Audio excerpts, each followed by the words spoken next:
দিকির জন্য, এই নির্দেশ আমাদের সবার জন্য। তাহলে আল্লাহর নির্দেশ পালন করা সুন্নত, মুস্তাহাব, ওয়াজিব না নফল? এই মুসলমান কথা বলেন, সুন্নত, ওয়াজিব, মুস্তাহাব না নফল? তাহলে ফরজ যদি হয়, আমি আল্লাহর কোরআন তেলাওয়াত করছি, আপনার কোনো অধিকার নেই এখানে বাজে কথা বলা। আল্লাহর কোরআন তেলাওয়াতের সময় কোনো গল্প করা হারাম।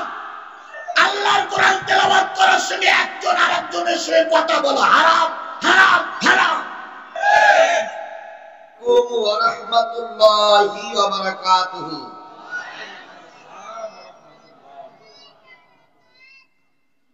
আল্লাহ পাকের দরবারে লক্ষ কোটি শুকরিয়া, যিনি অগণিত মানুষের ভিতর থেকে বাছাইকৃত কিছু মানুষকে আল্লাহর কোরআন এবং রাসূলের হাদিস শোনার জন্য আসার তৌফিক দান করেছেন। বলুন তো, আমরা যে লোকগুলো এখানে এসেছি, এর চাইতে বেশি লোক এলাকায় আছে না নাই? তারা কি তাফসীর মাহফিলের জন্য মাইকিং শুনিনি? তাফসীর মাহফিলের পোস্টার কি তাদের নজরে আসেনি? এই মাইকের আওয়াজ তাদের কানে কি পৌঁছাচ্ছে না? কিন্তু তাদের আল্লাহ কোরআনের মাহফিলে কবুল করিনি। সবাইকে আল্লাহ সব জায়গায় কবুল করে না। কাউকে আল্লাহ কবুল করে যাত্রা গানে, কাউকে আল্লাহ কবুল করে সিনেমায়, কাউকে আল্লাহ কবুল করে টেলিভিশনের সামনে, কাউকে আল্লাহ কবুল করে পয়লা বৈশাখের নাচ দেখার অনুষ্ঠানে, আর কাউকে আল্লাহ কবুল করে কোরআনের মাহফিলে। কথা বলেন, কথা বলেন। আবার দেখেন, কারোর টাকা দিয়ে মূর্তি নির্মাণ হয়, কারোর টাকা দিয়ে যাত্রা হয়, কারোর টাকা দিয়ে রাস্তাঘাট অন্যান্য অনেক কিছু খারাপ জিনিস ভালো জিনিস হয়, আর কারোর টাকা দিয়ে আল্লাহ মসজিদ এবং মাদ্রাসা নির্মাণ করা হয়। সকলের টাকা যেমন সব জায়গায় আল্লাহ কবুল করে না, সকলকে আল্লাহ পাক সব জায়গায় কবুল করে না। বাংলাদেশে দুই ধরনের মাছই আছে। একটা হচ্ছে গুইয়ে মাছ, এটা কোন জায়গায় বসে? ও সব জায়গায় বসে। মধুতি বসে, মিষ্টিতি বসে, পাইখানায় বসে, পচা খাওয়ারে বসে, পচা জিনিসও বসে। আর একটা জিনিস আছে মৌমাছি, এ ভালো জিনিস ছাড়া আর কোনো জায়গায় বসে না। কথা বলেন ঠিক না বেঠিক? এই সমাজে দুই শ্রেণীর মানুষ আছে। একটা হচ্ছে ওই গুইয়ে মাছি মার্কা মুসলমান, এরা সব জায়গায় যায়। আজকে মাহফিল শুনতে এসেছে, কালকে যাত্রা শুনতে যাবে। আজকে মাহফিল শুনতে এসেছে, কালকে পুতুল নাচ দেখতে যাবে। আর যারা প্রকৃত আল্লাহওয়ালা মানুষ, এরা কোরআনের মাহফিলে আসে, মসজিদে যায়, আল্লাহর কাজ করে, ধর্মের কাজে থাকে। আল্লাহ পাক অগণিত মানুষদের ভিতর থেকে আপনাকে আমাকে বাছাই করেছেন কিসের মাহফিলে? আরেকটু জোরে বলুন তো, কিসের মাহফিলে? কোরআনের মাহফিলে চাইতে সর্বশ্রেষ্ঠ জায়গা পৃথিবীতে আর কোনো জায়গা নাই। এই কথাটা কি আমি বললাম? কে বলেছেন? আল্লাহ রাসূল বলেছেন, নবীজি বলেছেন, ইজা মারারতুম বিরিয়াজিল জান্নাহ ফারতাউ। কিলা ইয়া রাসূলুল্লাহ আমা হুন্না ক্বালা হিলকুজ যিকির। নবী বলেন, ও আল্লাহর বান্দা, ও নবীর উম্মতেরা শোনো, যখন দেখবে দুনিয়ার জান্নাত প্রতিষ্ঠিত হয়ে গেছে, দুনিয়া একটা জান্নাত কায়েম হয়ে গেছে, তোমরা সকল কাজ পরিত্যাগ করে ওই দুনিয়ার জান্নাতে বসো, যাতে করে পরকালের জান্নাত যাওয়া তোমার জন্য সহজ হয়ে যায়। সাহাবীরা বলেন, কিলা ইয়া রাসূলুল্লাহ ওয়া মা হুন্না। হে আল্লাহর নবী, সারা জীবন শুনে এসেছি জাহান্নাম আর জান্নাত পরকালে দেখা যাবে। এখন তো জান্নাতও দেখা যায় না, জাহান্নামও দেখা যায় না, আপনি বলতেছেন দুনিয়ার জান্নাত কোনটি? নবী বললেন, যেখানে আল্লাহ এবং রাসূলের কথা আলোচনা হয়, ধরে নিও ওইটাই হলো দুনিয়ার জান্নাত। এটা কি আমার কথা? রাসূলের কথা। তাহলে এটা জান্নাতের একটা অংশ। এটা কি আপনাদের বিশ্বাস হয়? বিশ্বাস হয়, সত্যি বিশ্বাস হয়। এবার আসুন, জান্নাত যদি এটা হয়, বলুন তো জান্নাতের ভিতরে থাকবে কারা? জান্নাতি মানুষ। যারা জান্নাতি মানুষ হবে তারা কি বিড়িয়ে খাবে? এখানে কি বিড়িয়ে খোর আছে? একটু দয়া করে হাত তোলেন।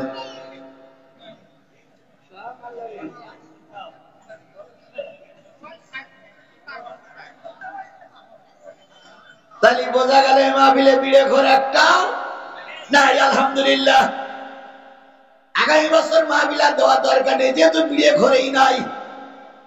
আছে? একটু হাত তোলেন, সমস্যা চলবে না। লজ্জা পাচ্ছে, এই জন্য আল্লাহ পাকের কাছে দোয়া করি এই লজ্জাটা সারা জীবন মনে রেখে আজ কালকেতে যেন বিড়ি আর না খায়। আমিন। এবার বলুন তো জান্নাতের ভিতরে বিড়ি খোর পাওয়া যাবে? তাহলে এখানে তো বিড়ি খোর আছে, তাহলে এটা জান্নাত হইল কি করে? এই দেখো, সব দিক বলে ঠিক। আগে বললে এটা জান্নাত, ওখানে বলেছে ঠিক, আবার এখানে বলতেছে বিড়ি খোর আছে জান্নাত হলে, এরাও বলতেছে ঠিক। আচ্ছা যাক, এবার বলুন তো জান্নাতের ভিতরে বেনামাজি পাওয়া যাবে? এখানে কি বেনামাজি আছে? আছে। আজকে সারা দিনের ভিতরে এক ওয়াক্ত নামাজ পড়েননি কারা কারা? একটু হাত তোলেন। কয়েকজন পাওয়া গেছে। তাহলে এখানে বেনামাজি আছে।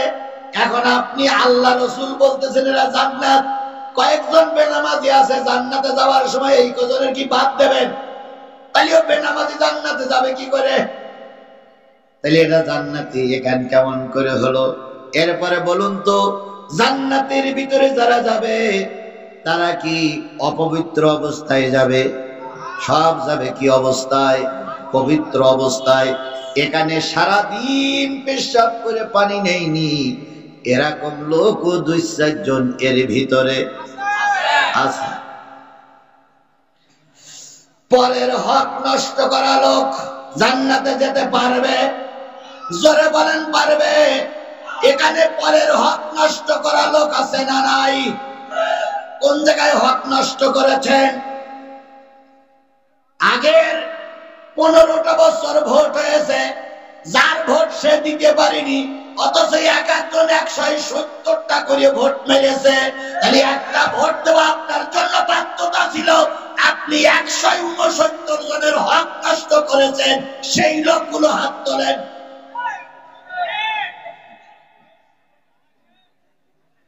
তাও নেই। ও থাকলেও হাত তুলবে না, কারণ এখন লাইন খারাপ। এখন বাক বাকুম করলেই খবর আছে। কথা বলে ঠিক না বেঠি? এই জন্য এখন আর বাক বাকুম করতেছে না। আগে ওই ঢাকার এক শিয়াল হু করলি একান্ত হু করত, কিন্তু এখন ঢাকার শিয়ালের হু বন্ধ হয়েছে, এদেরও হু বন্ধ হয়ে গেছে।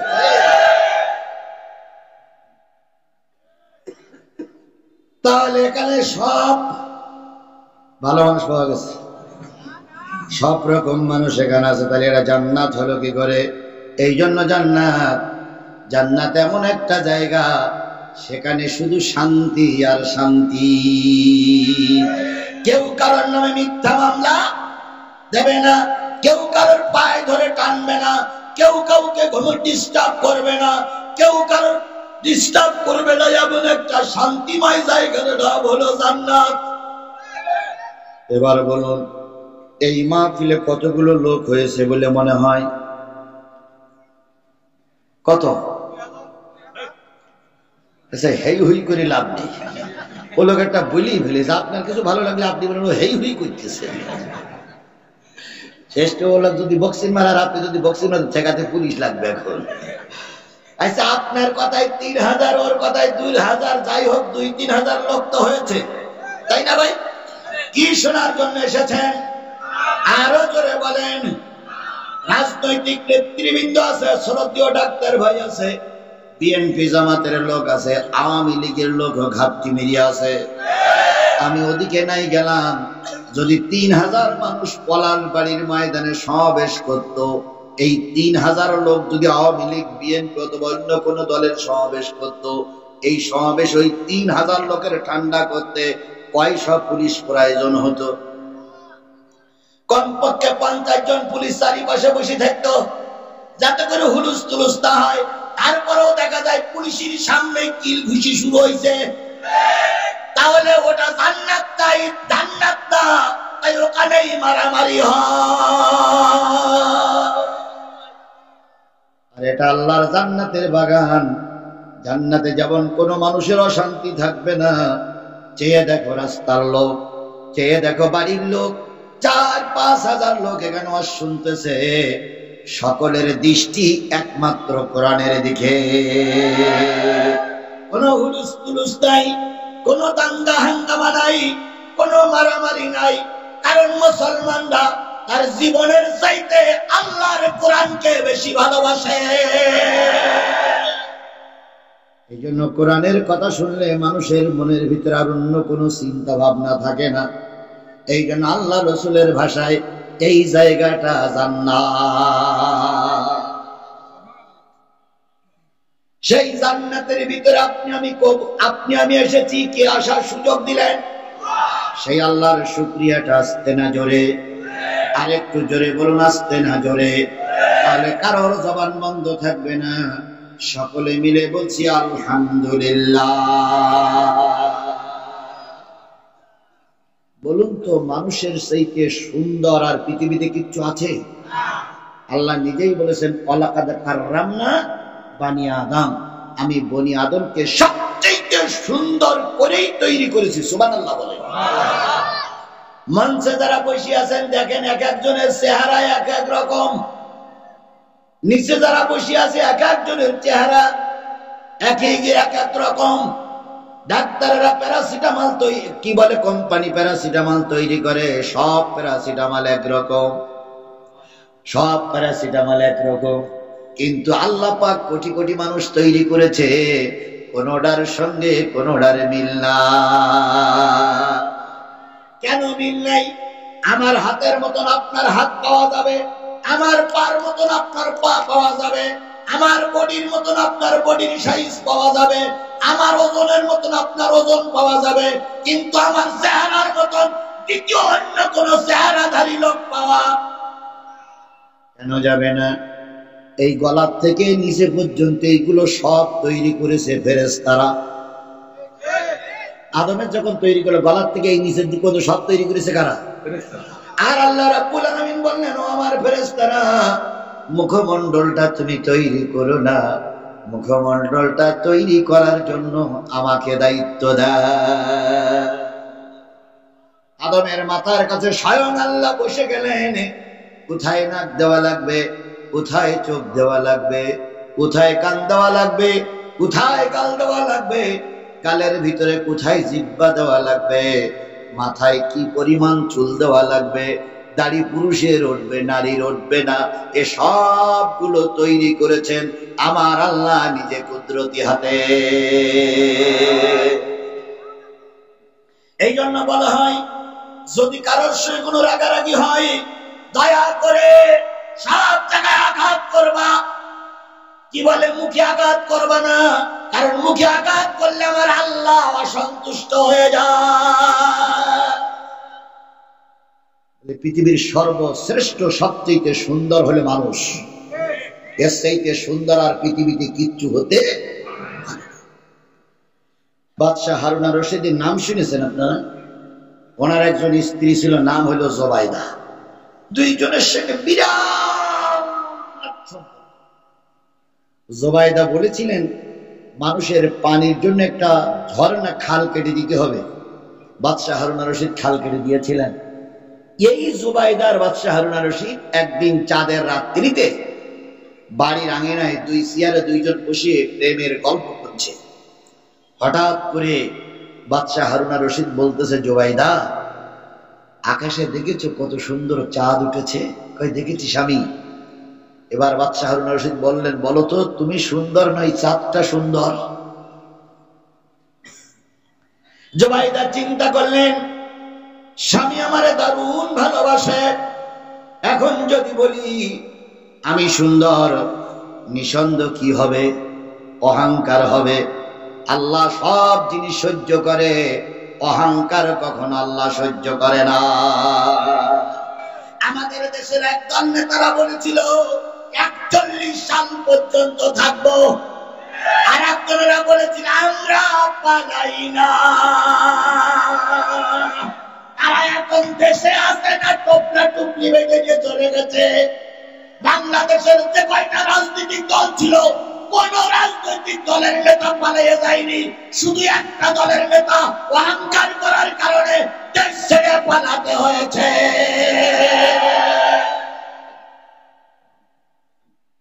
অহংকার পতনের মূল, এ কথাটা আমরা সবাই জানি। কথা বলেন ঠিক না বেঠিক? আবার পালাই গেছে নাই গেছে, তোমার থেকেও পালাই যায় বলিনি। এখন আমার বলতেছে আমি শর্ট করে ঢুকে বলবো, তুমি ঢুকে বলবো আর আমরা আঙুল চষবো। 2023 সাল আর 2024 সালে এক নয়। কথা বলেন ঠিক না বেঠিক? 2023 সালে তাফসীর মাহফিল করতে গেলে ওদের অনুমতি লাগতো। 2024 সালে প্রতিটা পাড়ায় পাড়ায় তাফসীর মাহফিল হচ্ছে। কোন ইবলিসের অনুমতির প্রয়োজন হচ্ছে না, হবে না, হতে দেওয়া হবে।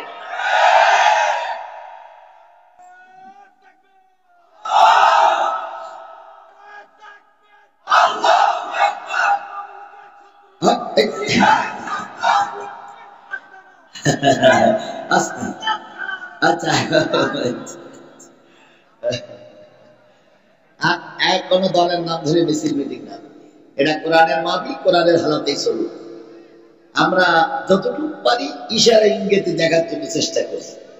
আমার ভাইরা, যে জিনিসটা বুঝাতে চাচ্ছিলাম, অহংকার কখনো আল্লাহ সহ্য করতে। অহংকারীদের আবাসস্থল বড়ই খারাপ। এখন বাদশাহ হারুন রশিদের স্ত্রী জুবাইদা চিন্তা করলেন যে আমি যদি বলি আমি সুন্দর, তাহলে কি হবে? অহংকার হবে। আবার যদি বলি আমার চাইতে চাঁদ সুন্দর, তাহলে স্বামীর মনে হয়তো ব্যথা লাগবে। এই জন্য বললেন, স্বামী আমাকে একটু ভাবার জন্য সময় দিন। বাদশাহ হারুন রশিদ বললেন, জুবাইদা তোমাকে 15 দিন সময় দিলাম, 15 দিন পরে জিজ্ঞাসা করব আকাশের চাঁদ সুন্দর না তুমি সুন্দর। স্বামী স্ত্রীর ভিতরে একটা পরীক্ষা শুরু হয়েছে। স্বামী স্ত্রীর ভিতরে না মহব্বতের কথা কিন্তু অনেক সময় হয়ে বসে, নাকি? হয়ে বসে। 14 দিন পার হয়ে গেছে, উত্তর এখনো খুঁজে পাইলেন না। 14 দিন পরে জুবাইদার এক ভাই, বড় একজন মাওলানা, বড় একজন মুফতি, তিনি আসলেন বাদশাহ হারুন রশিদের বাড়িতে বেড়াইতে। এসে দেখে বুনির মন খারাপ। আপা মন খারাপ কেন? কয় তোর দুলাভাই এমন এক প্রশ্ন করেছে, কালকে উত্তর দিতে হবে, উত্তর এখনো সংগ্রহ করে পারি নাই। আমি সুন্দর না চাঁদ সুন্দর, উত্তর কিভাবে দেব তাই ভাবতেছি। হুজুর মানুষ, আলেম মানুষ, বললেন বোন দুলাভাই কোথায়? কয় এখন রাজধানীতে। কয় আপা তুমি চুপ করে থাকো, আমি যাচ্ছি দুলাভাইয়ের কাছে, উত্তর দুলাভাই নিয়েই আসবে। তোমার উত্তর দেওয়া যাবে না, উত্তর কে নিয়ে আসবে? দুলাভাই নিয়ে আসবে। এখন যেয়ে মসজিদে যেয়ে হারুন রশিদ নামাজ পড়াবে। তা শালা বলতেছে, শালা বলে তো নাকি? স্ত্রীর ভাইকে আপনারা শালা বলেন তো? আবার শালা অনেক জায়গায় বলে গালিগালা হয়ে যায়, তাহলে কি বলে? হ্যাঁ, সম্বন্ধী বলে। আচ্ছা আচ্ছা, যাই হোক, যে শালক, তা শালক বলতে দুলা ভাই আজকের মাগরিবের নামাজটা আমি পড়াই। দুলা ভাই বলতেছে, এই বড় হুজুর হয়েছিস বলে তুই এখন সব কিনে নিছিস না? দুলা ভাই একটু পড়াই। জানিস পথ চাই নেবা হারা? তুমি যে জানি দুলা ভাই, তারপরে আমি যাই। বাদশাহ হারুন বলছেন, বাদশাহ হারুন রশিদ যদি এতই যখন তোর খায়, যা। এবার বাদশাহ হারুন রশিদের পিছনে রেখে শালক গেছে নামাজ পড়াতে। মাগরিবের ফরজ নামাজ কয় রাকাত? 6 রাকাত জাহিরি করে পড়তে হয়। আলহামদুলিল্লাহি রাব্বিল আলামিন নিয়ত করার পরে শুরু করেছে, আলহামদুলিল্লাহি রাব্বিল আলামিন আর রহমানির রহিম মালিক ইয়াউমিদ্দিন সব সূরা শেষের পরে গায়রিল মাগদুবি আলাইহিম ওয়ালাদ-দাল্লিন এরপরে বলতেছে ওয়াত-তিন ওয়াজ-যাইতুন ওয়া তুরি সিনিন ওয়া হাযাল বালাদিল আমিন লাকাদ খালাকনাল কমারা ফি আহসানি তাকবীর।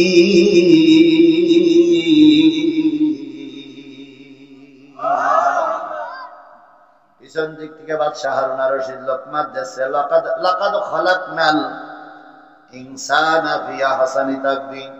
আসলে কোরআনে লেখা আছে ইনসান, আর উনি বলতেছে কি লাকাদ খালাকনাল কমারা ফি আহসানি তাকবীর। বাদশাহ হারুন আর রশিদের শালক আলেম ব্যক্তি আবার ঘোড়ায় আসছে লাকাদ খালাকনাল কমারা ফি আহসানি তাকবীর। আবার পিছন দিক থেকে লোকমান দিচ্ছে লাকাদ খালাকনাল ইনসানা ফি আহসানি তাকবীর। তিনবার পড়ার পরে জায়গায় এসেছে, নামাজ শেষ হয়ে গেল। বাদশাহ হারুন আর রশিদ লাফ মেরে উঠে বলতেছে বিয়াদব, বড় আলেম সেজে যাও, তিনবার লোক না দিলাম ঠিক পাও না। দুলা ভাই, মুরব্বিতে রাগ করলে চলে না। আমার কোন জায়গায় ভুল হয়ে গেছে দুলা ভাই? কোরআন শরীফের লেখা আছে লাকাদ খালাকনাল ইনসানা ফি আহসানি তাকবীর, বারবার বলতেছো লাকাদ খালাকনাল কমার। দুলা ভাই, তাহলে চাঁদের চাইতে মানুষ কি সুন্দর? দুলা ভাই, তো অবশ্যই।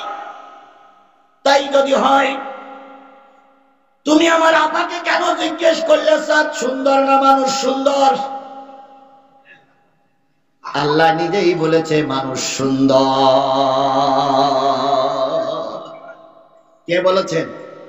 আপনারা তো সেই মানুষ, যারা দাঁড়িয়ে আছেন আপনারাও তো সেই মানুষ, যারা বসে আছেন আপনারা তো সেই মানুষ। তাহলে সেই মানুষ যদি হয়, সেই মানুষের জন্য নাজিল হয়েছে আল্লাহর কোরআন। সেই কোরআনের আলোচনা চলছে, আপনারা দাঁড়িয়ে কেন? তাহলে কি আপনারা আল্লাহর সুন্দর মানুষের ভিতরে না?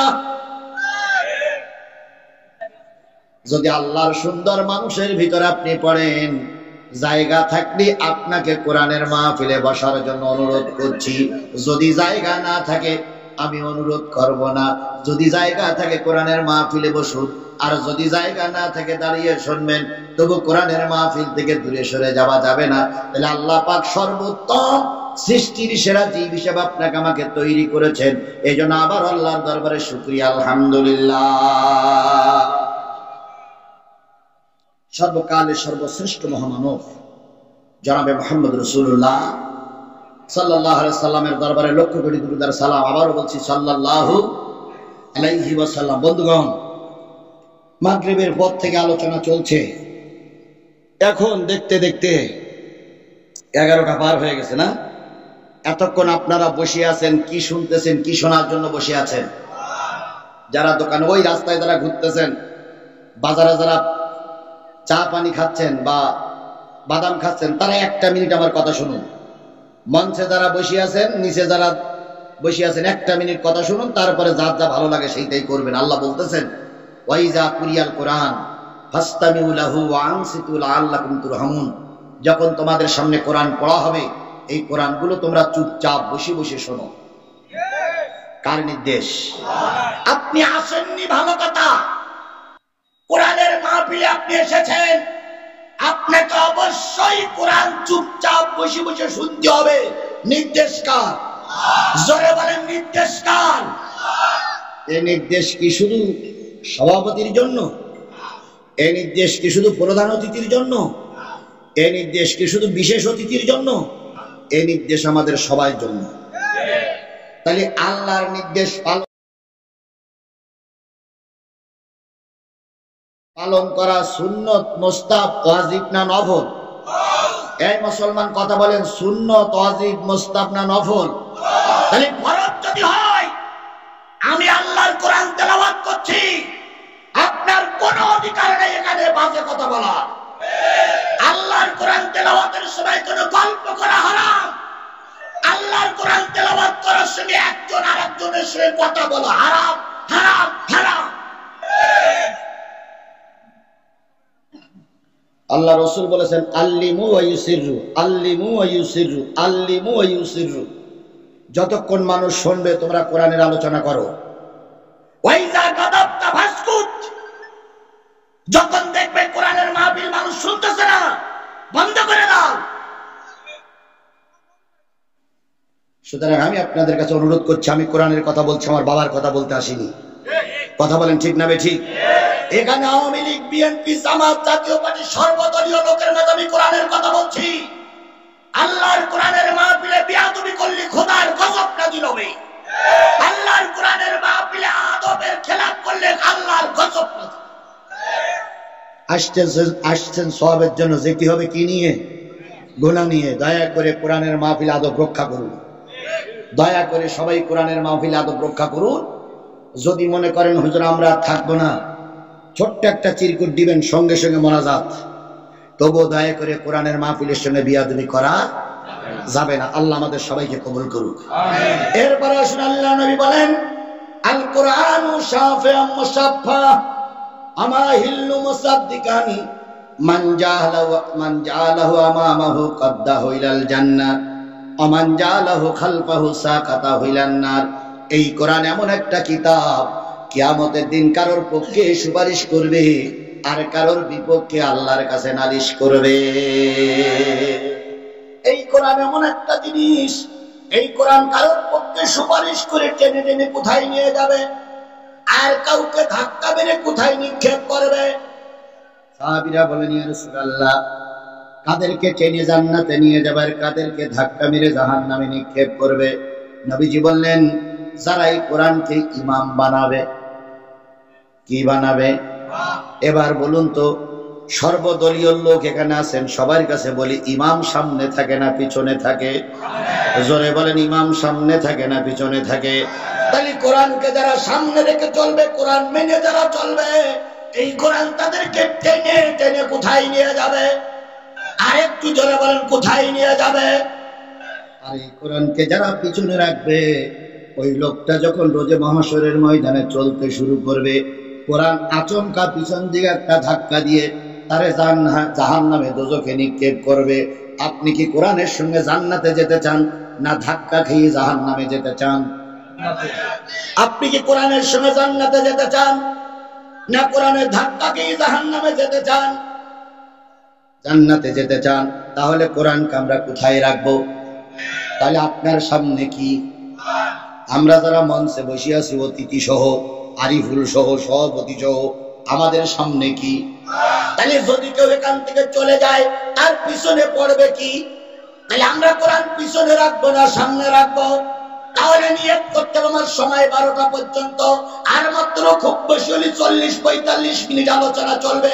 এই 45টা মিনিট আল্লাহর কোরআন সামনে রাখবো, আমরা কেউ পিছনে রেখে চলে যাব না। কারা কারা কোরআন সামনে রাখতে রাজি আছে? তুই হাত উঁচু করে আল্লাহরে দেখা।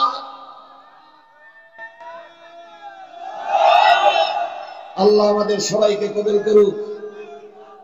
আল্লাহ আমাদের সবাইকে কবুল করুক। আল্লাহ আমাদের সবাইকে কবুল করুক।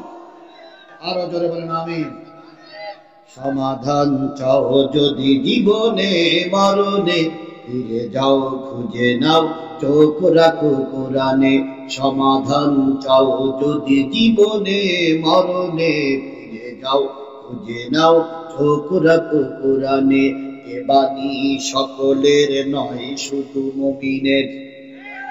এ বাণী সবাই না, এ বাণী সকলের নয় শুধু মুমিনের। যারাই চলবে মেনে ফল পাবে কোরআনের। ঘরে বলো কিংবা আস্তে বলো, অশান্তি দূর করে শান্তি আনে। সমাধান ও সমাধান চাও যদি জীবনে মরণে, ফিরে যাও খুঁজে নাও চোখ রাখো কোরআনে।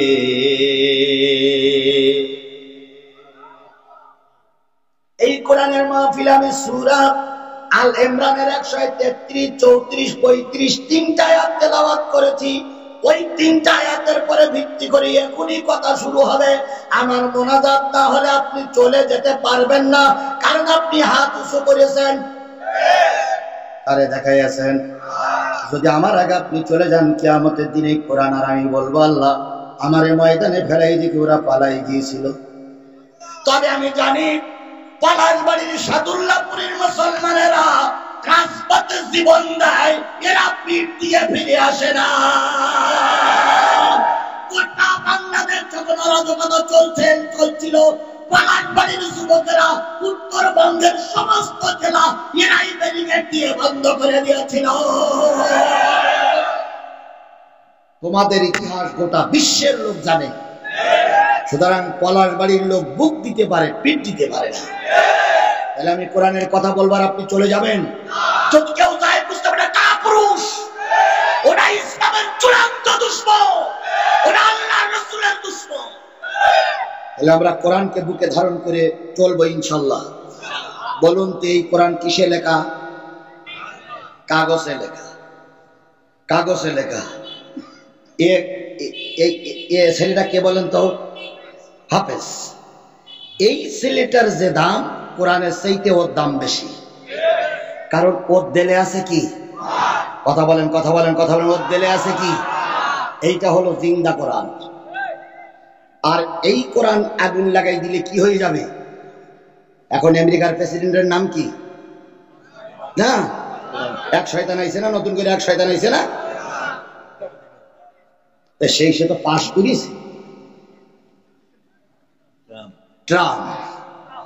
এই ট্রাম্প ক্ষমতায় যাওয়ার পরে যদি মনে করে মুসলমানরা কোরআনের কথা বলতে সব কোরআন আগুন লাগাই পোড়াই দেব, হয়তো পারতে পারে।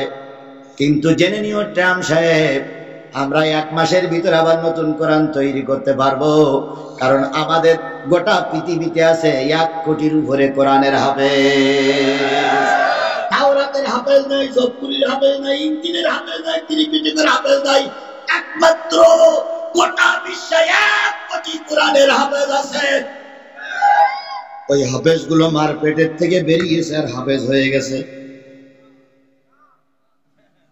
মার পেটের তো বেরিয়েছে আর কোরআনের হাফেজ হয়ে গেছে। ভাই এদের কোনো কষ্ট করা লাগে কি? কষ্ট করা লেগেছে? কয় বছর? আরিফ বলুক, কয় বছর? 3 বছর। 3 বছর, 3টা বছর এই কোরআনকে দেলে ধরে রাখার জন্য তাদেরকে চেষ্টা করা লেগেছে। আপনি বাবা কোরআনের হেফজখানে একটা ছাত্র হতেছেন, 5 দিন ওর সঙ্গে থাকেন, 6 দিন পরে বলবেন যে আমি আর তোর সঙ্গে থাকতে পারবো না, তুই যা পারিস কর। কারণ এই রাত 3টের সময় এসে আউযুবিল্লাহি মিনাশ শাইতানির রাজিম বিসমিল্লাহির রহমানির রহিম কি বলেন? কাবি কথা কখনো ঘুমায়, কখনো পড়ে, কখনো ঘুমায়, কখনো পড়ে। অনেক সময় ওস্তাদ পড়া হয় না, দাঁড় করাই দেয়, দাঁড়াই দাঁড়াই পড়তে হয়। কথা বলেন ঠিক না ঠিক? এই হাফেজ সাহেবরা পড়তে চাল্লা নই বলেন, যদি কোন গ্রামের ভিতর দিয়ে হাফেজেরা চলে যায়, ওই গ্রামের যত মানুষ কবরে থাকে, এই জিন্দা হাফেজদের কারণে কবরের আযাব মাফ। প্রধান অতিথি এখানে বসে আছে, আমার কাছে লিখে দেখ হুজুর, হাফেজ সাহেব, কোরআনের হাফেজ সাহেব গ্রামের ভিতর দিয়ে গেলে মাফ হবে, কিন্তু আমার 3 মেয়ে যদি বলি দোয়া করে তাহলে কি মাফ হবে না? হবে কিনা আল্লাহই ভালো জানে। কিন্তু আপনার কবরের পাড় দিয়ে যদি কোনো কোরআনের হাফেজ চলে যায় আর ও যদি একটু মন খুলে দোয়া করে, আল্লাহ রসুলের ভাষায় আপনার কবরের আযাব মাফ। আজকে শুনে বড় ব্যথা লাগলো, ওই হাফেজ সাহেবরা নিজের ফ্লোরে ঘুমায়, তাদের জন্য একটা কার্পেটের ব্যবস্থা নাই। দিক আপনার আজমপুরীর মানুষের জন্য, দিক আপনাদের জন্য। আপনারা কোরআনের বন্ধু হতে পারেন না, নিশ্চয়ই আপনারা কোরআনের শত্রু। কোন লোকটা ঘরের ভিতরে খাট ছাড়া ঘুমান? কোন লোকটা নরম বিছানা ছাড়া ঘুমান? আর একটা কোরআনের হাফেজ বিছানা ছাড়া নিচে ঘুমায়। লজ্জা করা উচিত, লজ্জা করা উচিত, লজ্জা করা উচিত। তারপরে হয়তো আপনারা জানতেন না। তারপরে আরেকটা কথা বললে, মাসে মাসে চাল তুলতে হয়। 12 মাসে কয় বস্তা চাল লাগে? 50 কেজির বস্তা নেই, 12 খান লাগলো, 12 বস্তা হলে লাগলো। 1 বস্তা চালের দাম কত? 2500 টাকা। আমার প্রধান অতিথি শুনলাম 3টে মেয়ে, তাই না? আচ্ছা, আমার ভাবি যদি আর একটা বাচ্চা দেয়, দিতেও তো পারে, সেটাও যদি মেয়ে হয় তাহলে কোন ঘাট বের করে দেবে? উনি কি বলবে তুই মেয়ে আসবি কেন, বেরো, বেরো, বেরো।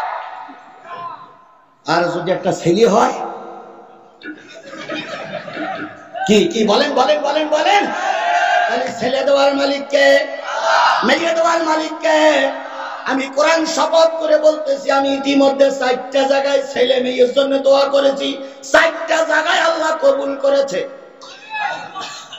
আমি আজকে ছেলের জন্য দাবি করব না, মেয়ের জন্য দাবি করব না, শুধু এতটুকু বলি, এই মজলিস থেকে 12টা লোক হাত তুলতে হবে, হুজুর বাচ্চাদের মুখের দিক তাকায় আমি প্রতি বছর 1 বস্তা করে চাল কিনে দেব, যাতে করে তাদের খাবার অভাব না হয়। বছরে 2500 টাকা, আপনি যখন খুশি তখন দেবেন। একটা লোক, 2টা লোক, 2টা লোক, মাশাআল্লাহ। 12টা লোকের বেশি নাজিল হলো। আল্লাহর নবী তখন সবে মাত্র মদিনায় যে ছোট্ট একটা ইসলামী রাষ্ট্র তৈরি করেছে। 3য় হিজরি 14ই রবিউল আউয়াল ভরা পূর্ণিমার চাঁদে আল্লাহর নবী বৃহস্পতিবারের দিবাগত রাত্রিতে তাহাজ্জুদের নামাজ পড়ে একটু ঘুমায়েছেন।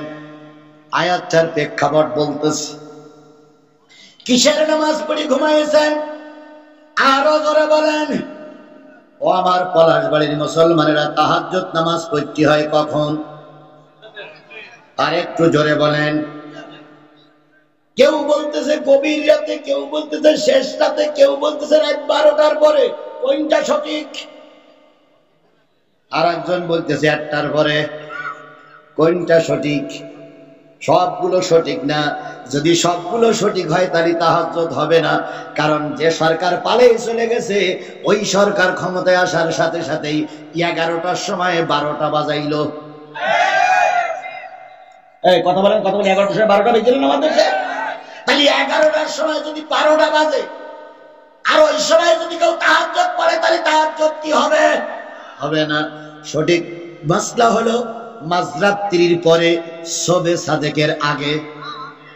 মাঝরাত্রির পরে, শবে সাদেকের আগে যে নামাজটা পড়া হয় ওই নামাজটার নাম হলো কিসের নামাজ? তাহাজ্জুদের নামাজ। গোটা পৃথিবীতে 6টা ওয়াক্তের আযান দেওয়া হয়। কয়টা ওয়াক্ত? সেই 6টা ওয়াক্তের নাম বলেন।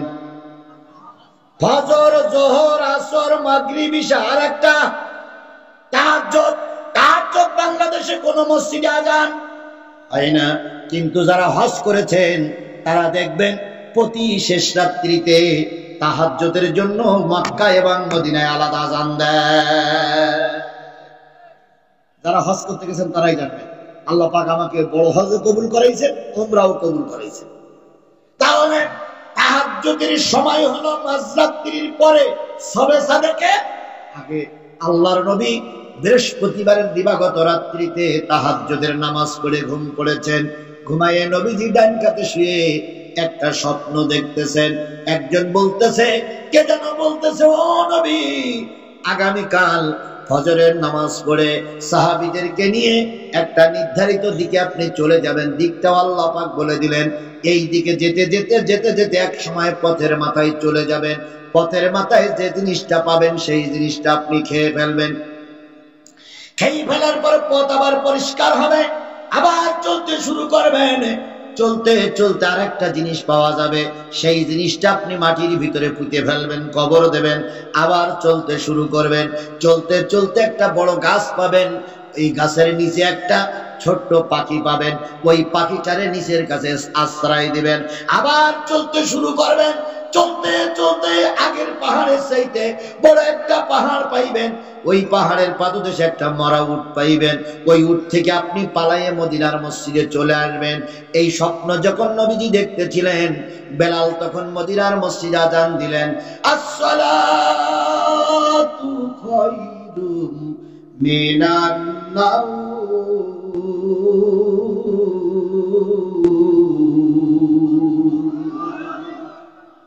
ঘুমের চেয়ে নামাজ ভালো। নবীজির ঘুম ভেঙে গেল। আল্লাহ নবী মদিনার মসজিদে গিয়ে নামাজ পড়লেন, পড়ালেন। এরপরে সাহাবীরা বসে আছে, সাহাবীদেরকে বললেন বাড়ি ফিরে যাওয়া যাবে না, স্বপ্ন দেখি যে স্বপ্নটা বাস্তবায়ন করার জন্য চলে যেতে হবে। এমত অবস্থায় জিবরিল এসে বললেন, দোস্ত আসসালামু আলাইকুম, যে স্বপ্ন দেখেছেন স্বপ্নটা বাস্তবায়ন করার জন্য আমার সাথেই চলুন, আমি আপনার সাথেই আছি। নবীজি বললেন, জিবরিল, রাতের অন্ধকারে আমি আমার ঘরের ভিতরে শুয়ে শুয়ে স্বপ্ন দেখলাম। কি স্বপ্ন দেখলাম তুমি জানলে কি করে? বলুন তো, নবীর স্বপ্ন নবী ঘরের ভিতরে দেখেছে, জিব্রাইলের কি জানা কথা? জোরে বলেন জানার কথা। জিব্রাইল দাঁড়াই বললেন, মুহাম্মদ হারগেজ না গোপ্তা, তা না গোপ্তা জিব্রাইল, জিব্রাইল হারগেজ না গোপ্তা, তা না গোপ্তা রব্বুল জলিল। মুহাম্মদ সাল্লাল্লাহু আলাইহি সাল্লাম এমন কোন কথা বলে না যে কথা জিব্রাইল মুহাম্মাদের কানে লাগায় না, আর জিবরিল এমন কোন সংবাদ নিয়ে আসে না যে সংবাদ আল্লাহ জিব্রাইলের কানে লাগায় না। আলী নবীর স্বপ্নটা ওহী, নবীর স্বপ্নটাও কি? ইন হুয়া ইল্লা ওয়াহিয়ুন ইউহা, নিশ্চয় ওহীর মাধ্যমে আল্লাহর নবী স্বপ্নের বৃত্তান্ত বলে থাকেন। এবার নবী বললেন, জিবরিল চলো। চলতেছেন, সাহাবীরা চলতেছেন, চলতে চলতে চলতে চলতে পথ শেষ হয়ে গেল। পথের মাথায় পড়েছে একটা পাহাড়। কি বলেছে? প্রথম যিনি স্বপ্ন দেখেছে কি করতে হবে? পড়িয়েছে কি? পাহাড় খাওয়া যায়? কারা কারা খাতে পারবেন হাত তোলেন তো। কারোর পক্ষে খাওয়া সম্ভব না, কিন্তু আল্লাহর কথা সত্য না মিথ্যা? নবীজি দাঁড়ায় গেলেন, জিবরিল বললেন, দোস্ত কি খবর? ভাই আল্লাহ স্বপ্ন দেখাই বললেন যে না বাবা, সেটা খেই বাবা, পড়িছে পাহাড়। জিবরিল আমিন বললেন, তুমি তোমার কাজ করো, ওই পাহাড় আল্লাহ মাটির সঙ্গে মিশিয়ে দেবে, ওই পাহাড় দেখে ভয় পেও না, তুমি তোমার কাজ করো, আল্লাহ পাক বরকত দান করবে। তুমি রাস্তাতে নেমেছ, দেখতেছো পাহাড়ের মতন শক্তিশালী নেতা নেত্রীরা রাস্তায় দাঁড়িয়ে আছে, গুলি করার জন্যই দাঁড়িয়ে আছে, বন্দুক তাক করে দাঁড়িয়ে আছে। তুমি তোমার ময়দানে কাজ করো, ওই ময়দান পরিষ্কার করার দায়িত্ব আল্লাহ। তাই হয়েছে না হয়নি? জোরে বলেন, তাই হয়েছে না হয়নি? নিশ্চয়ই এখন আর আমলিগির লোকেরা মঞ্চে বসে না, এখন যা বসে সব জামাত বিএনপির লোক। কথা বলেন ঠিক না বেটি? এই আওয়ামী লীগের লোকদের অত্যাচার এত বেশি ছিল, যার জন্য জামাত বিএনপির লোক ময়দানে নামতে পারত না। কি বিএনপির লোক ময়দানে নামলে গুলি খেতে হতো, জামাতের লোক ময়দানে নামলে হয় জেলে যেতে হতো না, তোমার লাশ পড়তো। জামাত বিএনপি যখন একরকম অবস্থা ছেড়ে দিল, যার পারা যাবে না, এই ব্যক্তির বাচ্চা না মরা পর্যন্ত, এরা যখন দায়িত্ব ছেড়ে দিল, কলেজ বিশ্ববিদ্যালয়ের একদল ছাত্র রাস্তায় নামলো। তোমাদের দায়িত্ব যখন শেষ, আল্লাহর রহমত তখন শুরু। তাই হয়েছে না হয়নি? জোরে বলেন, হয়েছে না হয়নি? ওরা বলতো আমরা পালাই না, অথচ সবার আগে ওরাই পালাই গেছে। তবে আমরা অনেক ধৈর্যের পরিচয় দিয়েছি, এখনো দিচ্ছি। কথা বলেন ঠিক না বেঠিক? ওরা অনেক খারাপ কাজ করেছে, আমরা সেই তুলনায় কিচ্ছু করিনি, কিচ্ছু করিনি, কিচ্ছু করিনি। ওরা নিজেরাই বলতো, কাউয়া কাদের নিজেরাই বলতো যে শেখ হাসিনা চলে গেলে বিএনপি জামাত যদি ক্ষমতায় আসে, একদিনই 10 লক্ষ লোকের লাশ পড়বে। তাই বলতো না? তাই বলতো না?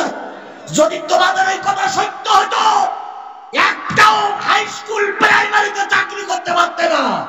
যদি তোমাদের কথাই সত্য করতাম আমরা, তাহলে পলাশবাড়ির কোন দোকানে তোমরা যেতে পারতে না। আমরা ধৈর্যের পরিচয় দিয়েছি, এর মানে এই নাই আমার বাগবাগুন করবার আমরা আগুন চোষ।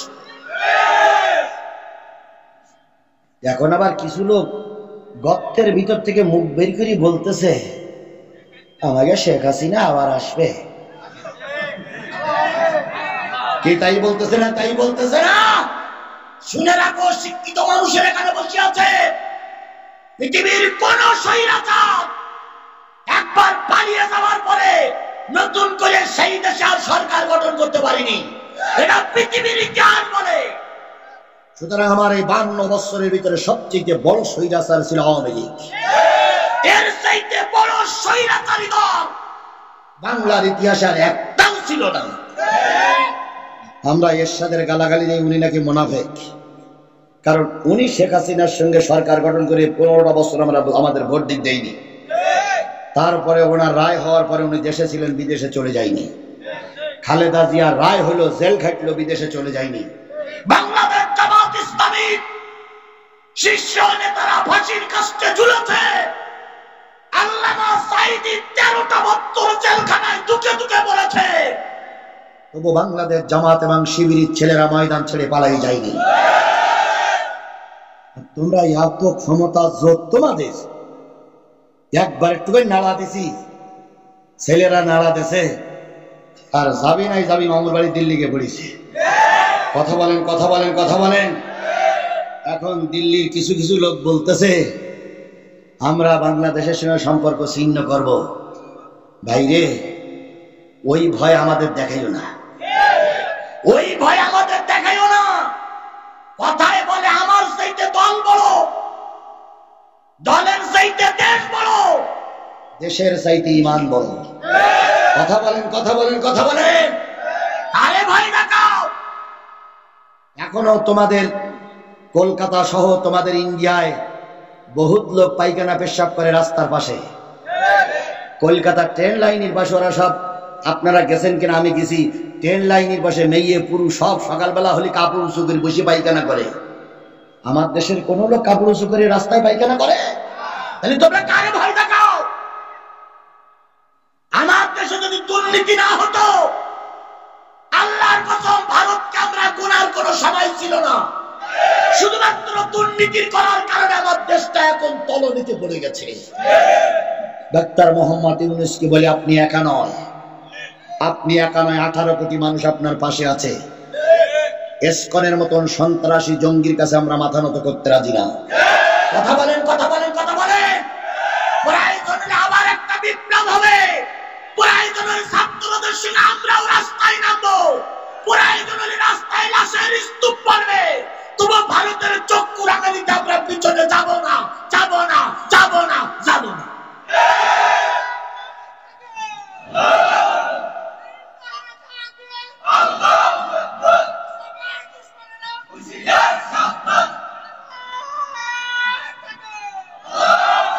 ভারত কিছু একটা হলিপার মসজিদের ভিতরে মন্দির খুঁজে পায়, কিছু একটা হলিপার কি বলে কালী ওর ভিতরকে ঢোকে।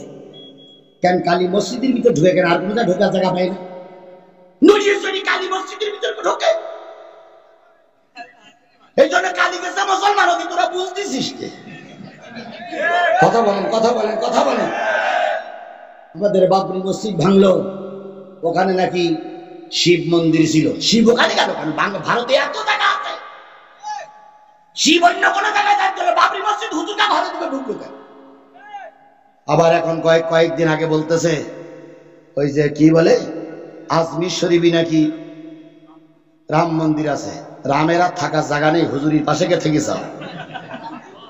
কিছু একটা ঘটলি পারোকা দেবতা সব মসজিদে ঢোকে, আর ওরা সেই থেকে ইস্যু করে মসজিদ ভাঙে। মসজিদ ভাঙতে গিয়ে যখন মুসলমানরা বাধা দেয়, মুসলমানদেরকে পাখির মতন গুলি করে মারে। আমার দেশের ইসকনের নেতা গ্রেফতার হয়েছে, নিঃসন্দেহ যে অন্যায় কাজ করেছে। তাই তুমি আমার দেশের দিকে নজর রাখার কে বিয়াদব? এরা তোমার অঙ্গরাজ্য নয়, এরা তোমার পাতানো সিকিম নয়, এরা স্বাধীন সার্বভৌম একটা মুসলিম বাংলাদেশ। দেশের আভ্যন্তরীণ ব্যাপারে নাক গলানোর কোন অধিকার ভারত তোমাকে দেওয়া হয়নি। বেশি বাকবাকুম করবা না। ওই পাশে আছে পাকিস্তান, আর এক পাশে আছে আফগানিস্তান, তোমার দেশের ভিতরে আছে কাশ্মীর, আর আমরা আছি পূর্ব পাকিস্তান। সব মুসলমান গুলো যদি একবার নারায়ে তাকবীর দিয়ে ময়দানে নামি, তোমার 7 সিস্টার আলাদা হয়ে যাবে, তোমার দেশ খান খান হবে। বেশি বাকবাকুম করো না, পাশের লাঠি দিয়ে পিটাইয়ে সোজা করা হবে। পারমাণবিক অস্ত্রের চাইতে ঈমানের জোর আল্লাহর কাছে বেশি। কথা বলেন ঠিক না বেঠিক? কিছু কিছু লোক মনে করে হুজুর এসব কথা না বলাই ভালো। আপনি হিসেব করে দেখুন, আমাদের চাইতে আফগান গরিব না ধনী? এখন ধনী, কিন্তু আফগান গরিব ছিল না? আফগানির কাছে রাশিয়ান যেই পেরেছে, লেজ গুটাই নিয়ে চলে আসতে হয়েছে। আমেরিকা পেরেছে, লেজ গুটাই নিয়ে চলে আসতে হয়েছে। লন্ডন, ব্রিটেন পেরেছে। তাহলে আফগানিস্তানের মতো লোক যদি ইমানের বলে টিকে থাকতে পারে, আমরা ইমানের বলে ময়দানে নামবো। তবু ভারতের কোন নেতার চক্রাঙ্গানি আমরা দেখতে রাজি না। ভারতের বিজেপি এক নেতা, নাম হলো শুভেন্দ্র অধিকারী। উনি বলেছেন ভারত সীমাতে পেট্রোল সীমানা ঘেরাও করবে, ভারতের কোনো মালমাত্রা আমার দেশে আসতে দেবে না। হাহারে, ডাক্তারেরাই জানে ওই কলকাতায় কিছু আবাসিক হোটেল আছে যা বাংলাদেশের লোক না গেলে বন্ধ হয়। এখন বন্ধ হয়ে গেছে, এই ভাই বলতে এখন বন্ধ হয়ে গেছে। তারপরে কিছু দোকানপাট আছে বাংলাদেশের না গেলে ওর দোকানপাট চলে না। ওরাই এখন মিছিল করতেছে যে বাংলাদেশের সম্পর্ক চিহ্ন করলে আমাদের হাতে ভিক্ষের ঝুলি উঠবে। তোমার দেশ তুমি আগে সামলাও, তারপরে আমাদের ব্যাপারটা নিয়ে চিন্তা ভাবনা করো। নিজের দলের খবর নাই, পাড়া পুষির ঘুম নাই। কথায় বলে যার বিয়ে তার খবর নাই, পাড়া পুষির ঘুম নাই। নিজের দেশ কোথায় যাচ্ছে তার ঠিক নেই। উনি অন্যের দেশে ঢিল মারামারি করতেছে, চামড়া খুলি ফেলবো। তুমি সীমানায় আসলে আমিও সীমানায় যেই দাঁড়াবো। কথা বলেন, কথা বলেন, কথা বলেন। আজকে হেফাজত ইসলামী বাংলাদেশ গতকালকে স্পষ্ট করে বলেছে, আমরা ভারতের শত্রু নই, আমরা হিন্দুদের শত্রু নই। কথা বলেন ঠিক না ঠিক? আমার দেশের কোন হিন্দু আমার শত্রু না, আমার শত্রু হলো ইসকন। ইসকনেটা হলো অন্ধ ধর্ম বিশ্বাসী। এরাই আমাদের দেশটার একটা অচল অবস্থা তৈরি করার জন্য চেষ্টা করছে। সুতরাং ইসকনের কোন কার্যকলাপ বাংলার জমিনে করতে দেওয়া হবে না। পলাশবাড়ির মুসলমান, পীরগঞ্জের মুসলমান, আপনারা কি সবাই আমার সঙ্গে একমত? তাহলে ইসকনের ব্যানারে বাংলাদেশে কোনো কার্যক্রম করতে দেওয়া হবে না। যেখানে ইসকনের ব্যানার দেখবো সেখানে আমরা ব্যানার ছিঁড়ে ফেলবো। যেখানে আমরা ইসকনের সমাবেশ দেখবো সেখানে যে আমরা প্রতিহত করব। তবে কোনো হিন্দু আমাদের শত্রু নয়, আমাদের শত্রু ইসকন নামক ওই সন্ত্রাসী জঙ্গি গোষ্ঠী। কথা বলেন ঠিক না বেটি?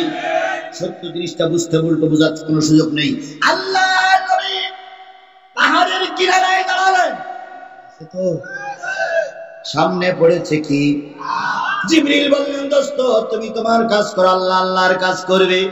এবার নবীজি পাহাড়ের গায়ে হাত লাগালেন, দুই হাত এক জায়গায় হলো, পাহাড়টা মাটির সঙ্গে মিশে গেল। দুই হাতের ভিতরে পড়েছে একটা পানির পট। সুবহানাল্লাহ বলবেন না?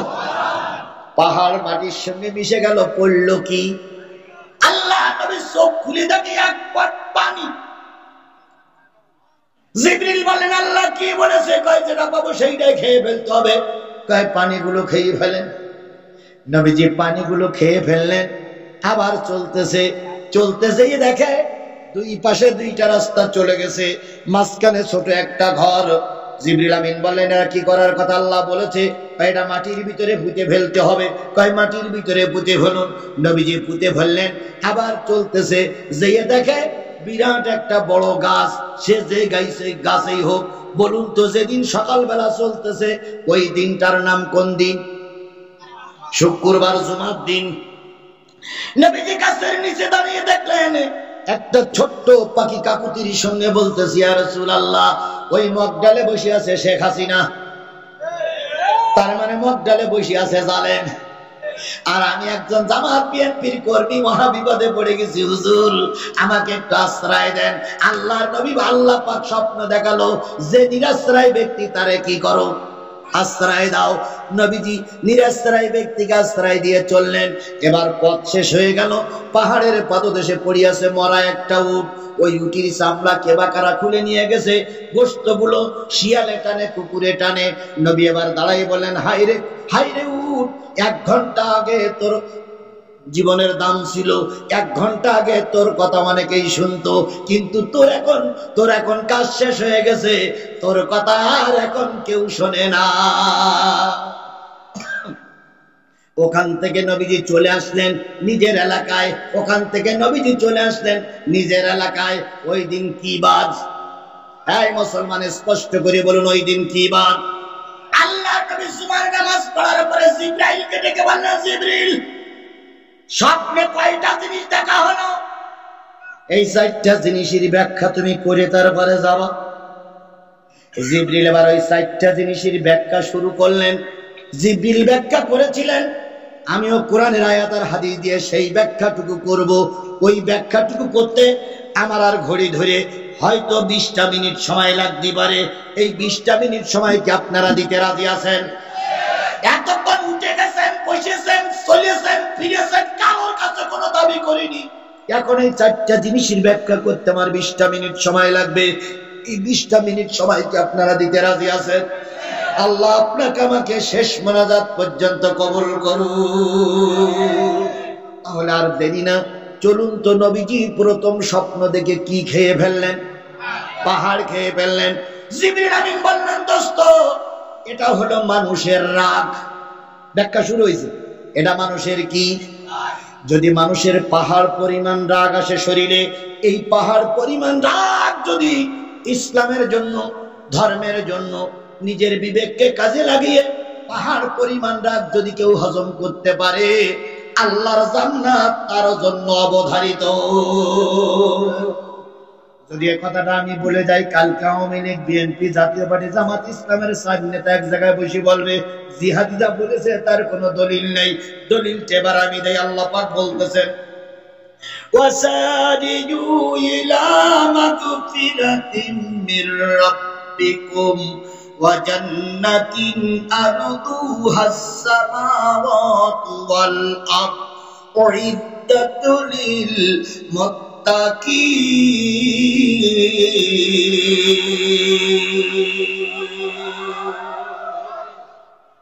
এবার দৌড়াও, ইলা মানে দিকে, মাগফিরাতান মানে ক্ষমা, মির রাব্বিকুম তোমার রবের ক্ষমার দিকে দৌড়াও। কে বলছে? আর সেই জান্নাতের দিকে দৌড়াও যেই জান্নাত আসমান এবং জমিনের শূন্য জায়গা পূর্ণ করে দাঁড়িয়ে আছে। সুবহানাল্লাহ বলেন। উইদ্দাত লিল মুত্তাকিন, ওই জান্নাত আল্লাহ তৈরি করেছে কাদের জন্য? মুত্তাকিদের জন্য। মুত্তাকিদের জন্য এই জান্নাত। মুত্তাকি কারা? আল্লাহ বলতেছেন মুত্তাকির অনেক গুণ, আর ভিতরে একটা গুণ হচ্ছে আল্লাযীনা ইউনফিকুনা ফিস সাররাই ওয়াদ দাররাই ওয়াল কাযিমিনাল গায়জ ওয়াল আফিনা আনিন নাস আল্লাহু ইউহিব্বুল মুহসিনিন।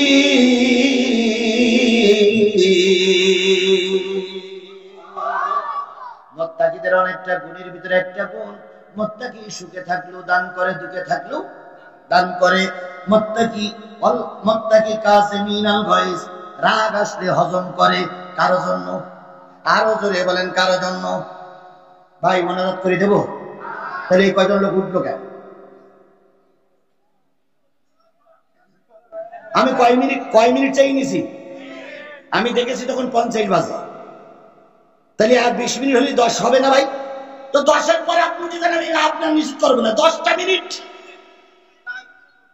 ডায়াবেটিস দাও, গান শুনতে গেলে ডায়াবেটিস হয় না। ও যদি এখানে মেয়ে লোক না আসতো তাহলে পুরো তখন পেশাব লাগলেও মনে মনে ভেবে এই ড্যান্সটা দেখে যায়। আর এখন কোরআনের কথা বলা হচ্ছে যে ওর কপালে কোরআন নাই। আমি তো সময় বেঁধেই দিয়েছি। এই কয়েক হাজার লোকের ভিতরে 5টা লোক যদি চলে যায়, মাহফিলের কোনো ক্ষতি হবে? কিন্তু যে যাচ্ছে তার কপাল পড়াই যাচ্ছে না ভাই। আল্লাহ রাব্বুল আলামিন বলেন, রাগ আসলে যারা হজম করবে আর মানুষকে যারা মাফ করে দেবে, এই জাতীয় লোককে আল্লাহ ভালোবাসে। তাহলে রাগ আসলে হজম করার দরকার আছে না নাই? আরো জোরে বলেন, আছে না নাই? সবচাইতে বিপদে পড়লে যে ব্যক্তি ধৈর্য ধারণ করতে পারে, এই ব্যক্তির চাইতে ভালো মানুষ সমাজে কেউ হতে পারে না। আমাদের জামাত ইসলামের ভিতরে এই 15 বছরের ভিতরে সবচেয়ে বড় বিপদ গেছে জামাত ইসলামের উপর দিয়ে। কথা বলেন, কথা বলেন, কথা বলেন। শীর্ষস্থানীয় নেতারা ফাঁসির কাস্তে, এমন কোন কর্মী নাই যে কর্মীর নামে 10-15টা মামলা নাই। এমন কোন ইউনিয়ন নাই যে ইউনিয়নে 2-4 জন শহীদ ব্যক্তি ঘুমায় না। নেতারা প্রায় বলতেন ধৈর্য ধরো, ধৈর্য ধরো, ধৈর্য ধরো। ধৈর্যের ফলটা কোথায় গিয়ে দাঁড়াইছে দেখেন। ধৈর্য ধারণ করার কারণে গোটা বাংলাদেশে জামাত বিএনপি এমন একটা পজিশনে এসেছে, এরা সরকার গঠন না করেও এরাই এখন ক্ষমতা। ডিসি এসপি কোন কাজ করতে গেলে জামাত বিএনপি ছাড়া করতে পারে না। আচ্ছা হয়েছে মুরব্বী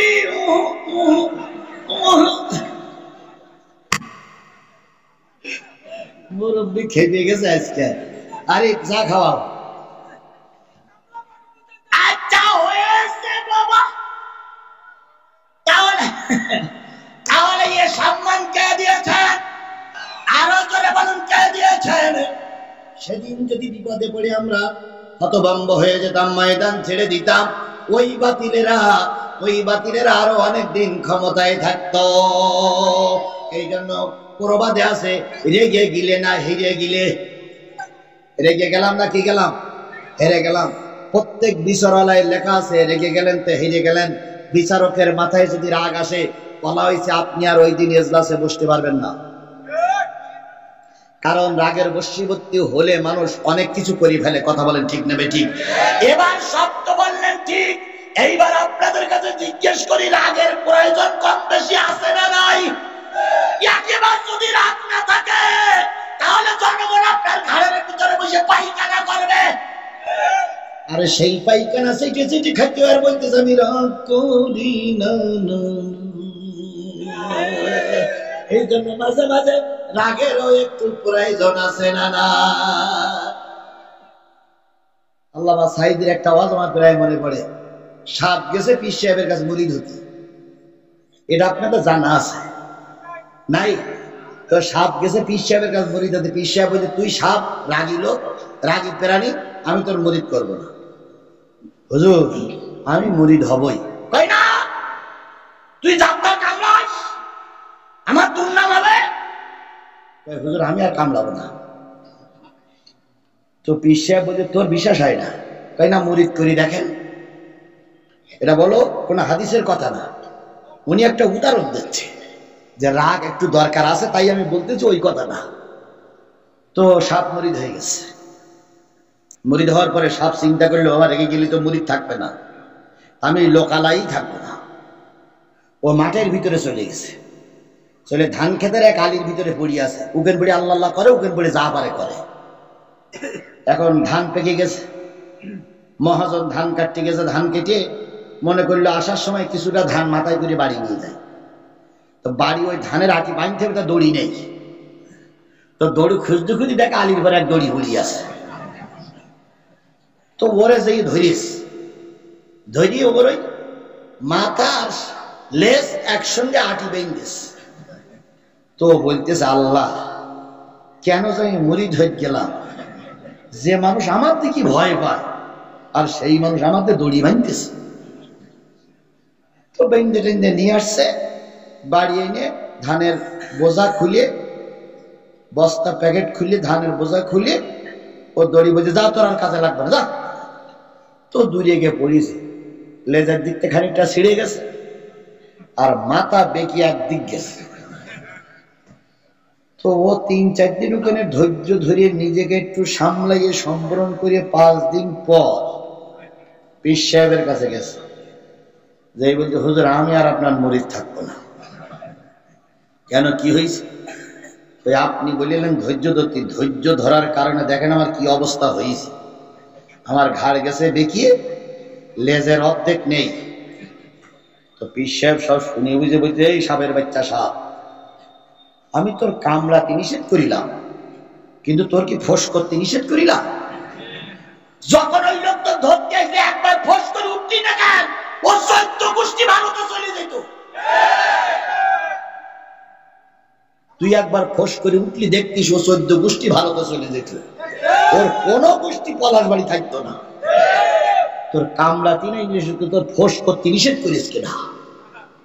তো আমরা রাগ করবো না ঠিকই, কিন্তু মাঝে মাঝে একটু ফোঁস করা লাগবে, নতুবা ওরা কিন্তু আমাদের ঘাড়ের পরে উঠে পায়খানা করবে। কথা বলেন ঠিক না ঠিক? আমরা ক্ষমা করে দিয়েছি মানে এই নয় যে তোমরা পলাশ বাড়িতে আবার বাগবাগুম করবার আমরা আঙুল চলবো। এবার পলাশ বাড়ির মাটিতে সংঘবদ্ধ মাথা উঁচু করলেই কালাদা কাল্লা আলাদা করে ভালো হবে। পলাশ বাড়ি তারপরে পীরগঞ্জের মাটিতে তোমাদের আর ঠ্যাং উঁচু করে দাঁড়াতে দেওয়া হবে না, হবে না, হবে না।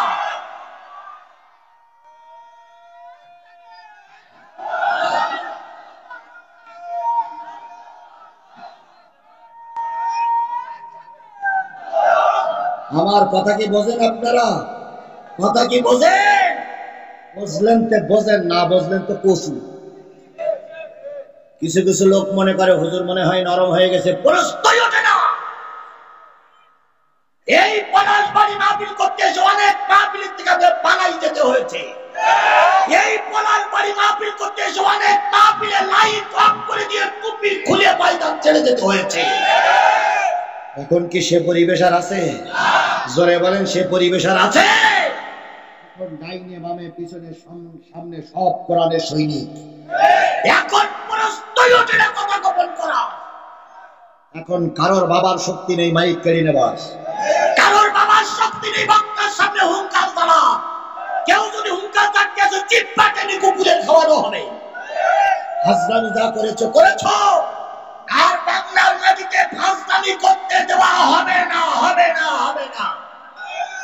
আমার জীবনের ছোট্ট একটা কথা প্রায় সব জায়গায় বলি, মনে পড়ে। মাহফিল করছি, মাহফিল করতে যেয়ে একটু কথা গরম হয়ে গেছে। থানার ওসি সাহেব চলে আসছে। ওসি সাহেবের সঙ্গে যত ফোর্স ছিল সব আসছে। চুরি ডাকাত ধরা বাদ দিয়ে হুজুরি ধরবে আজকে। আইসে সব, ছাত্রলীগ, যুবলীগ, আওয়ামী লীগ, কৃষক লীগ, মোতা লীগ, পাইখানা করা লীগ সব আসছে। এসে মোটামুটি ৪-৫টা ঘিরে ফেলাইছে, মানে মারবেই মারবেই। ওসি সাহেব সহ ডিবি পুলিশিরা স্টেজে বসে আছে, প্রত্যেকের কোমরে পিস্তল। দুইজনের দেখলাম হাত কড়া ঝুলতেছে এখানে। শিবিরের সভাপতি, ওই থানার সভাপতি এসে বলল, হুজুর আজকে আর আপনার কোনো অবস্থায় বের করার কোনো লাইন দেখতেছি না, আপনাকে আজকে ধরবেই। প্রতিজ্ঞাবদ্ধ, আমাদের কাউকে স্টেজের আশেপাশে ঘুরতে দিচ্ছে না। তো আমি চিন্তা করলাম, আল্লাহ আজকেই যখন গ্রেফতার হব, আর ওরা আমার গ্রেফতার করলে আজকে গুলি করে মারবেই, তো আমার জীবনের শেষ হওয়া আজকে অন্তত একটু করি নেই। কালকে হয়তো ময়দানের কথা বলা যাবে না, আজকের এই রেকর্ড অন্তত 10 বছর বাজুক। কিছুক্ষণ পরে ওই সভাপতি আর বলতেছে, হুজুর দ্বিতীয় বক্তা মঞ্চে গেছে, আপনি মোনাজাত করবেন হাফ, আর দ্বিতীয় বক্তা করবে হাফ। এই ফাঁকে আমরা আপনার বের করে নেওয়ার জন্য চেষ্টা করব। আমরা অন্যান্য থানার থেকে ছেলেদের ডেকে নিয়ে আসছি, যদি মোকাবেলা হয় এখানেই হবে, তবু আপনার ওদের হাতে তুলে দেব না। সাহস একটু বেরিল না ভাই? একটু বেরিয়েছে। তারপরে ধুই ধুই করতেছে, আজকে ধরবেই। আমার 2 চেয়ার পরে ওসি সাহেব বসা। আমি চিন্তা করলাম, আমার জীবনের সত্য কথাটাই বলতেছে আপনাদের সামনে, যে আমার জীবনে কত কষ্ট করে এই পর্যন্ত আসতে হয়েছে। এরপরে 2 চেয়ার পরে ওসি সাহেব বসা। আমি চিন্তা করলাম যে এবার আমি একটু হিকমত খাটাই। আমি তখন বললাম যে ভাই, চোখ বন্ধ করে মোনাজাত করলে মোনাজাত কবুল হওয়ার সম্ভাবনা বেশি। আর আপনারা যারা এখানে আসছেন পুলিশের লোক, নিশ্চয়ই আপনার পরিবারের সদস্যগুলো বাড়ি, আল্লাহ যেন কোনো বিপদে বাধে না ফেলে। এই জন্য আমি মোসাবের মানুষ, 400 কিলোমিটার দূরের থেকে আসছি। আমি আপনাদের নিয়ে একটু প্রাণ খুলে দোয়া করব। দয়া করে যতক্ষণ মোনাজাত শেষ না হবে চোখ যেন খুলেন না। যার যা বলার দরকার চোখ বন্ধ করেই বলবেন। এখন ওনারা তাতে একটু সম্মতি হইল যে হুজুর তো স্টেজ আছে, আমরা তো স্টেজ আছি, মোনাজাত করুক আর না করুক মাহফিলের পরেই তো বোঝাপড়া। এখন এবার আমি মোনাজাত শুরু করেছি। রব্বানা যালামনা আনফুসানা ওয়া ইল্লাম তাগফির লানা ওয়া তারহামনা লানাকুনান্না মিনাল খাসিরিন। ডাইনির দিক পিছন দিক তাকাই থেকে সব চোখ বন্ধ করেই আছে। দুটোটা চোখ মিটমিট করে তাকাচ্ছে, কিন্তু এগুলো কাজের লোক না, আর বাকিগুলো সব চোখ বন্ধ করেই আছে। আমি এবার শুরু করলাম, আল্লাহুম্মা রাব্বিরহামহুমা কামা, কামা বলেই দ্বিতীয় বক্তার কাছে দিছি। কামা ও ওইখান থেকে শুরু করেছি, কামা রাব্বায়ানি সগীরা। সুর দুইজনের প্রায় একই, আর ওরা তো সব বুঝিয়ে মোনাজাত করতেছে। তো মোনাজাত শিবিরের সভাপতি বলেছে যে হুজুর আপনি মোনাজাত করবেন 15 মিনিট, আমরা হুজুরির পিছন দিক থেকে নিয়ে ধানের ক্ষেত পাড়ি দিয়ে গাড়িতে তুলে দেব, তারপর আপনার মোনাজাত শেষ হবে। এখন দ্বিতীয় বক্তা মোনাজাত করতেই আছে, ওদের 14 গোষ্ঠী জান্নাতে ঢুকুচ্ছে আর বের করতেছে।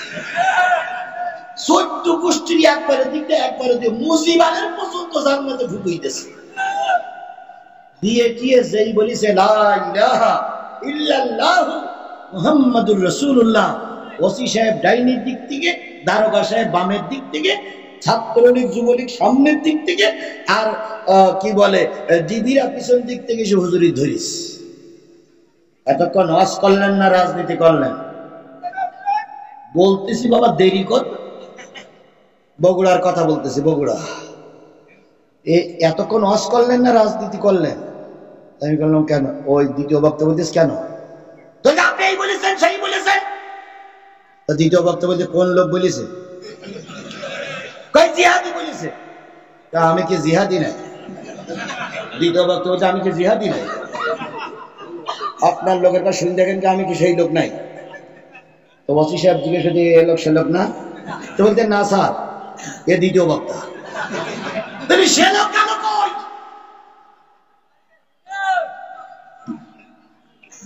হেসে উড়াই দিচ্ছেন, আপনাদের হাসি লাগতে। স্যার ওই দিনটা আমার জন্য কত ভয়াবহ দিন ছিল, একবার হিসেব করে দেখেছেন আপনারা? ওই সময়টা জিহাদির জন্য কত বড় মারাত্মক সময় ছিল, একবার হিসেব করে দেখুন। আজকে তো হাসি লাগতেছে, কিন্তু ওই দিনটা কত কঠিন দিন ছিল আমার জন্য। এরপরে ওসি সাহেব বলতেছে আপনি তাহলে দ্বিতীয় বক্তা? জি। ওসি সাহেব বুকেন দাঁড়াই এসপি সাহেবের কাছে বলতেছে স্যার এ লোকের ধরা সম্ভব না। এসপি সাহেব বলতেছে কেন? তো বলতে স্যার আমরা সবাই চারিপাশে ঘিরে বসে আছি, ও লোক কোন ফাঁকে দ্বিতীয় বক্তার কাছে মাইক তুলে দিয়ে মোনাজাত করতে করতে চলে গেছে স্যার। লাইট টাইট সব জ্বালানো, আমরা কেউ দেখতে পাইনি স্যার। নিঃসন্দেহ মানুষ না স্যার, এটা জেন। সুতরাং স্যার জেন হুজুর আমার পক্ষে ধরা সম্ভব না। সেই দিন থেকে আমার বাংলাদেশে একটা নাম, আলাদা একটা নাম আছে, আমি নাকি জেন হুজুর। কিন্তু আসলে জেন নয়। আমার ওই বিপদের দিনে আমার পক্ষে কে ছিল? জোরে বলতে হবে কে ছিল? আজকে তুমি আমি বিপদে পড়লে পক্ষে থাকবে কে? সেই আল্লাহ আজও আছে না নাই? সুতরাং তুমি আর আমি ময়দানে নামার দায়িত্ব আমার আর তোমার, আর ময়দান দখল করে দেওয়ার দায়িত্ব কার? জোরে বলেন কার? আমি প্রথম কথা রাগ পানি করে কি করতে হবে? হজম করতে হবে। এবার বলুন তো রাগ কম বেশি দরকার আছে না নাই? সাহাবীদের ভিতরে সবচেয়ে রাগী সাহাবীর নাম বলেন? নবীর ভিতরে সবচেয়ে রাগী নবীর নাম বলেন? হযরত মুসা আলাইহিস সালাম। এই কোরআনের ভিতরে সবচেয়ে কোন পয়গম্বরের আলোচনা বেশি? মুসার আলোচনা বেশি। সাহাবীদের জীবনে যত বক্তা ওয়াজ করুক আর যত মানুষ হেদায়েতের কথা শোনাক, ওমরের কাহিনী না বলে হেদায়েতের বাণী শোনানো যায় না। ওমর ছিলেন রাগী মানুষ। এই ওমরের দ্বারা ইসলামের যত কাজ হয়েছে অন্য কোন সাহাবীদের দ্বারা অত কাজ হয়নি। ওমরের শাসন আমলে গোটা পৃথিবীর অর্ধেকটা মুসলমানদের পায়ের তলে ছিল। এই ওমরের 10 মিনিট হয়ে গেছে, আমি বুঝতে পেরেছি 10 মিনিট হয়ে গেছে। তো আমি বলি এই ওয়াজ শেষ ওয়াজ না, আরো তো ওয়াজ আছে। এদিকার কোন ওয়াজ আছে? নাফিক বাজার ওয়াজ আছে। তারপরে আর কোন কোন জায়গায় যেখানে এখন ওয়াজ আছে ভাই। আরেকটা মাহফিল আজকে নিলাম, হাড়িয়া মন্ডল তালুক